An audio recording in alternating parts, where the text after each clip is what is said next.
After 3 races of the 2025 F1 season, I think it's pretty safe to say that life at Ferrari hasn't begun in the way that Hamilton would have wanted.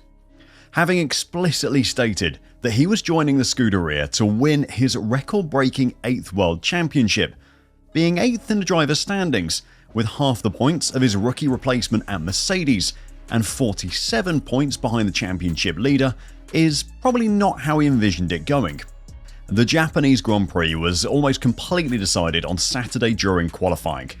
On Sunday, Hamilton was the only driver in the top 10 to actually make up a position, but his deficit to his teammate on Saturday was worrying.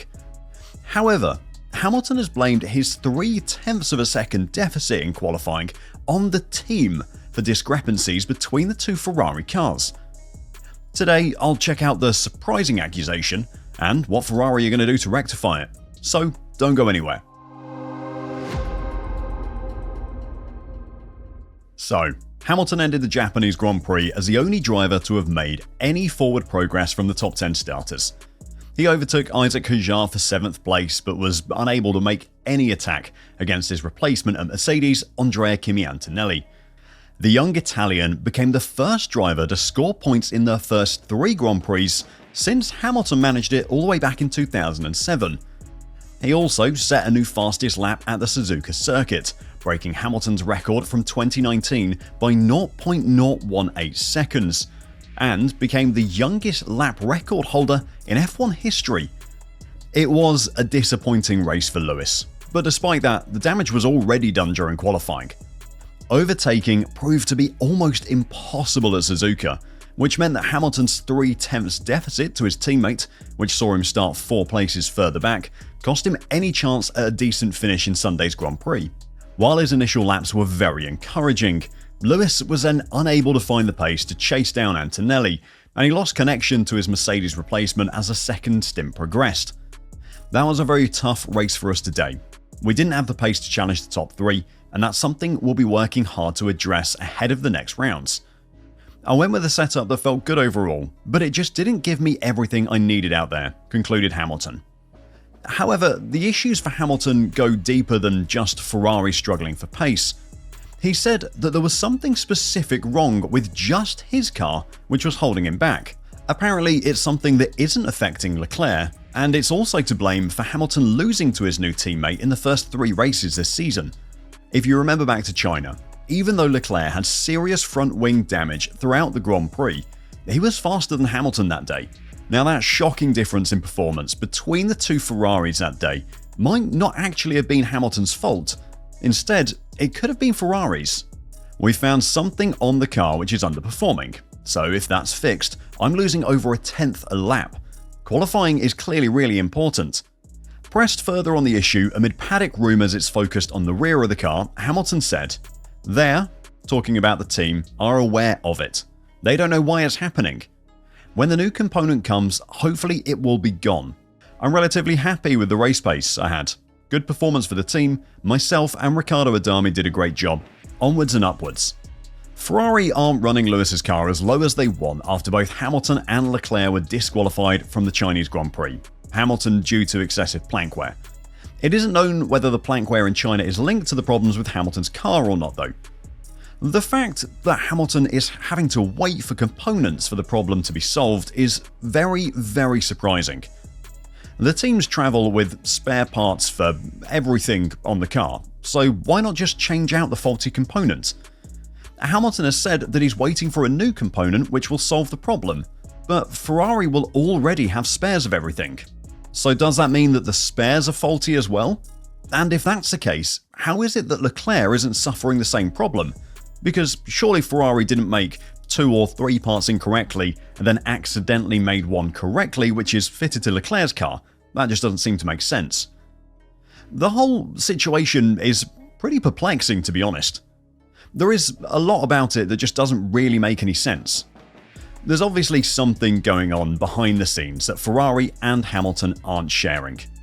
In a different interview, Hamilton said, "I'm really hoping in the next race there will be some positive changes. Through the first 3 races, there has been a bit of a deficit between both sides of the garage on an element of the car. On my side, something is underperforming. It's good to know, and with what I had, this was the best result. Now, during the early stages of the race, David Croft and Jacques Villeneuve spotted something while studying Hamilton's car. Watching the car's rear end squirming around, it was clear that Hamilton was struggling with his grip levels at the back of the car. "Looking at the Ferrari, it's not got the most stable rear end, I would have thought," said Croft. To which Villeneuve replied, "I was about to say, the Ferrari slides a fair amount. We're looking at the Ferrari, it's moving around, sliding around, heating up the tyres.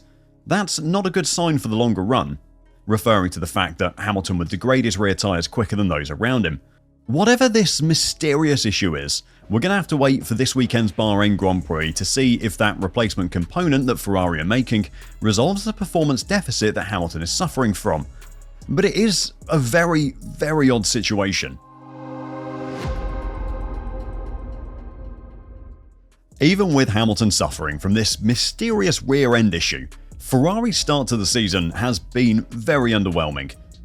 Having finished 2024 really close in performance to McLaren, many people expected that this year they'd be fighting for the Constructors' Championship as they were at the end of last year.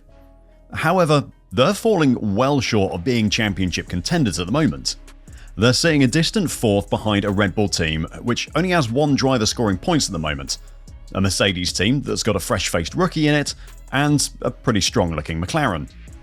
They're closer to Williams, Haas and Aston Martin below them than they are to Red Bull above them at the moment.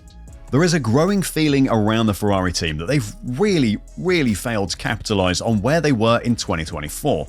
But before I talk about that, and why their situation probably won't be improving anytime soon, if you're enjoying the video and want to catch all the news and analysis from the Bahrain Grand Prix next weekend, then make sure to give this video a like and subscribe to F1 Reverse.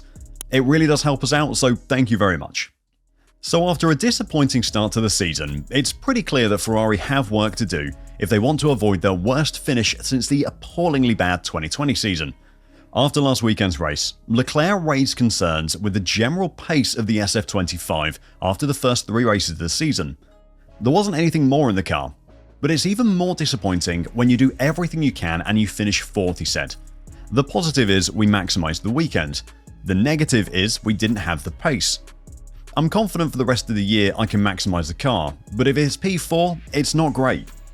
Now that's a fairly negative summary of how things are going at Ferrari at the moment, but it's pretty hard to argue with Leclerc considering where everyone, including themselves, expected them to be this season. Obviously, for Ferrari to have, well, any hope really of fighting for those top positions later this season, they are going to need upgrades. However, if the Hamilton, Leclerc or Ferrari fans are hoping for things to turn around quickly, they're going to be bitterly disappointed. After last weekend's race, Fred Vasseur said that raw performance upgrades aren't going to help Ferrari right now.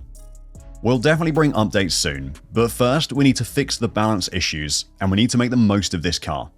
We still have potential to extract right now, and at the moment it doesn't make sense. But even when the updates come, there won't be miracles for us, nor for the others. We need to take it one step at a time, Vasseur concluded. Now, fixing balance is no easy thing. It is the lack of balance in the Red Bull that stopped either of Verstappen's teammates scoring any points so far this season. It's a lack of balance that saw Ferrari take off upgrades last year to try and get a more settled car.